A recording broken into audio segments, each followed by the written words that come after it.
అరుణాచలం ఇది కేవలం ఒక ఆలయం కాదు, సాక్షాత్తు శివస్వరూపమైన పర్వతం. తమిళనాడులో తిరువన్మలైలో ఉన్న అరుణాచలగిరే మహాశివుడు అని శాస్త్రాలు చెప్తున్నాయి. ఈ గిరి చుట్టూ మనం చేసే ప్రదక్షిణే గిరి ప్రదక్షిణ లేదా గిరివలం అంటారు.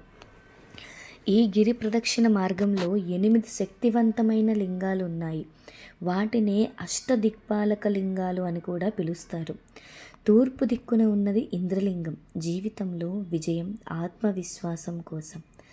ఆగ్నేయ దిక్కులో ఉన్నది అగ్నిలింగం, మన లోపల నెగిటివ్ ఎనర్జీస్ని తీసేసి కొత్త ఎనర్జీస్ని అందిస్తుంది. దక్షిణ దిక్కున ఉన్నది యమలింగం, కర్మ ఫలాలను శుద్ధి చేసే లింగం. పశ్చిమ దిక్కున ఉన్నది వరుణలింగం, మనసుకు శాంతి, మానసిక ప్రశాంతత కోసం. ఉత్తర దిక్కున ఉన్నది కుబేరలింగం, ధన సంపద, ఐశ్వర్యం కోసం. ఈశాన్య దిక్కున ఉన్నది ఈశాన్యలింగం, మోక్ష మార్గాన్ని చూపించే లింగం. ఈ అరుణాచలగిరి మొత్తం ఒక అగ్నితత్వంలో ఉన్న ఒక శివలింగమే.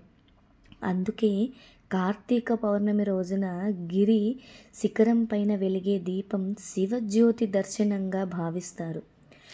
అరుణాచలం ఒక్కసారి దర్శించుకున్న వారిని శివుడు మళ్ళీ మళ్ళీ పిలుస్తాడని అంటారు. మీరు కూడా అరుణాచలం వెళ్ళి ఆయన దర్శించుకొని ఆయన కృపకి పాత్రలు కాండి. నేను ఒక సినిమా చూశానండి.